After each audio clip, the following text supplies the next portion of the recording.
ಸಖತ್ ಖಾರ ಬಣ್ಣ ಮತ್ತು ರುಚಿ ಆಚಿ ಚಿಲ್ಲಿ ಪೌಡರ್. ಇನ್ನು ಕಳೆದ 5 ದಿನಗಳಿಂದ ಇಂಡಿಗೋ ವಿಮಾನಗಳು ರೆಕ್ಕೆ ಬಿಚ್ಚಿಲ್ಲ, ಹಾರಾಟ ನಡೆಸಿಲ್ಲ. ಇಂಡಿಗೋ ಸಂಸ್ಥೆಯನ್ನೇ ನಂಬಿ ಏರ್ಪೋರ್ಟ್ಗೆ ಬಂದಂಥ ಲಕ್ಷಾಂತರ ಪ್ರಯಾಣಿಕರು ಪಡ್ತಿರುವಂಥ ನರಕ ಯಾತನೆ ಹೇಳೋಕ್ಕಾಗ್ತಿಲ್ಲ.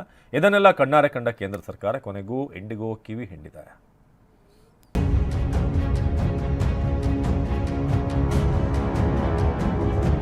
ಕಣ್ಣೀರು, ಆಕ್ರೋಶ, ಪರದಾಟ, ಏರ್ಪೋರ್ಟ್ಗಳಲ್ಲಿ ಜನಜಂಗುಳಿ, ಸಾವಿರಾರು ರೂಪಾಯಿ ಹಣ ತೆತ್ತು ನರಕಕ್ಕೆ ಬಂದಂತಾಗಿದೆ. ಇಂಡಿಗೋ ಏರ್ಲೈನ್ಸ್ ಬೇಜವಾಬ್ದಾರಿಗೆ ಜನ ಶಿಕ್ಷೆ ಅನುಭವಿಸ್ತಾ ಇದ್ದಾರೆ. ಇಂಡಿಗೋ ಬಿಕ್ಕಟ್ಟು ದೇಶದಾದ್ಯಂತ ಕೋಲಾಹಲ ಸೃಷ್ಟಿಸಿದೆ. ಕಳೆದ 5 ದಿನಗಳಿಂದ ದೇಶದ ಅತಿದೊಡ್ಡ ವಿಮಾನಯಾನ ಸಂಸ್ಥೆಯಾದ ಇಂಡಿಗೋ ವಿಮಾನಗಳು ಟೇಕ್ ಆಫ್ ಆಗದೆ ಪ್ರಯಾಣಿಕರು ವಿಲವಿಲ ಅಂತಿದ್ದಾರೆ. ಇಂಡಿಗೋ ಅವಾಂತರಕ್ಕೆ ಕೆರಳಿ ಕೆಂಡವಾಗಿರುವ ಕೇಂದ್ರ ಸರ್ಕಾರ ಖಡಕ್ ವಾರ್ನಿಂಗ್ ಕೊಟ್ಟಿದೆ. ಮಾಲೀಕರಿಗೂ ನೋಟಿಸ್ ಜಾರಿ ಮಾಡಿದೆ.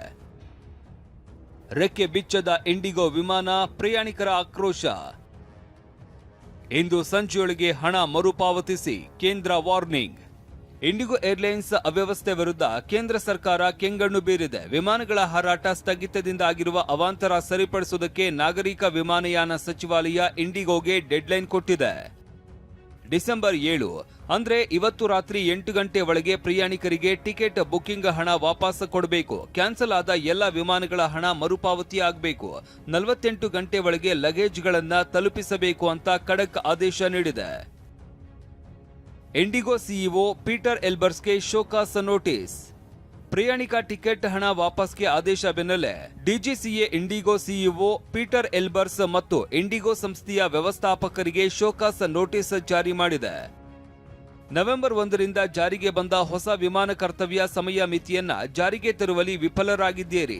ಯೋಜನೆ, ಮೇಲ್ವಿಚಾರಣೆ ಮತ್ತು ಸಂಪನ್ಮೂಲ ನಿರ್ವಹಣೆಯಲ್ಲಿ ಲೋಪಗಳಾಗಿವೆ. ಅಲ್ಲದೆ ನಿಯಮಗಳನ್ನು ಉಲ್ಲಂಘಿಸಿದ್ದೀರಿ. 24 ಗಂಟೆ ಒಳಗೆ ಈ ನೋಟಿಸ್ಗೆ ಉತ್ತರ ಕೊಡಬೇಕು. ವಿಫಲವಾದಲ್ಲಿ ದಂಡನಾತ್ಮಕ ಕ್ರಮ ಕೈಗೊಳ್ಳುವುದಾಗಿ ಎಚ್ಚರಿಕೆ ನೀಡಿದೆ. ಶನಿವಾರ ರಾತ್ರಿ ವೇಳೆಗೆ ಸುಧಾರಿಸಿದ ಇಂಡಿಗೋ ಬಿಕ್ಕಟ್ಟು. ಕಳೆದ 5 ದಿನಗಳಿಂದ ಪ್ರಯಾಣಿಕರ ಬೇಡಿಕೆ ಪೂರೈಸಲಾಗದೆ ಫ್ಲೈಟ್ಗಳನ್ನು ರದ್ದು ಮಾಡಿದ್ದ ಇಂಡಿಗೋ ಇನ್ನೊಂದು ವಾರದಲ್ಲಿ ಸಹಜ ಸ್ಥಿತಿಗೆ ಮರಳುವ ನಿರೀಕ್ಷೆ ಇದೆ. ಶನಿವಾರ ರಾತ್ರಿ ವೇಳೆಗೆ 1500 ವಿಮಾನಗಳು ಹಾರಾಟ ನಡೆಸಿವೆ. 95% ನೆಟ್ವರ್ಕ್ ಪೂರ್ಣವಾಗಿದೆ ಅಂತ ಇಂಡಿಗೋ ಮಾಹಿತಿ ನೀಡಿದೆ. ಅಲ್ಲದೆ ಏರ್ಪೋರ್ಟ್ಗೆ ಬರೋದಕ್ಕೂ ಮುನ್ನ ಫ್ಲೈಟ್ ಹಾರಾಟದ ಸ್ಥಿತಿಗತಿ ಮೊದಲೇ ತಿಳಿದುಕೊಳ್ಳುವಂತೆ ತಿಳಿಸಿದೆ. ದುಪ್ಪಟ್ಟು ಟಿಕೆಟ್ ದರಕ್ಕೆ ಕೇಂದ್ರ ಸರ್ಕಾರ ಬ್ರೇಕ್. ಇಂಡಿಗೋ ಎಡವಟ್ಟಿನಿಂದ ಪ್ರಯಾಣಿಕರು ಪರದಾಡ್ತಾ ಇದ್ದಾರೆ. ಊರಿಗೆ ಹೋಗಲಾಗದೆ ಏರ್ಪೋರ್ಟ್ನಲ್ಲಿ ಸಿಲುಕಿ ಒದ್ದಾಡ್ತಾ ಇದ್ದಾರೆ. ಈ ಮಧ್ಯೆ ಬೇರೆ ಬೇರೆ ವಿಮಾನ ಸಂಸ್ಥೆಗಳು ಬಿಕ್ಕಟ್ಟಿನ ಲಾಭ ಪಡೆಯುವುದಕ್ಕೆ ಟಿಕೆಟ್ ದರ ಏರಿಸಿವೆ. ಇದೀಗ ಕೇಂದ್ರ ಸರ್ಕಾರ ದರ ಏರಿಕೆಗೆ ಬ್ರೇಕ್ ಹಾಕುವುದಕ್ಕೆ ಮುಂದಾಗಿದೆ. ಈ ನಡುವೆ ಇಂಡಿಗೋ ಫ್ಲೈಟ್ ಕ್ಯಾನ್ಸಲ್ನಿಂದ ಸಂಕಷ್ಟಕ್ಕೆ ಸಿಲುಕಿರುವ ಪ್ರಯಾಣಿಕರ ನೆರವಿಗೆ ರೈಲ್ವೆ ಇಲಾಖೆ ಬಂದಿದೆ.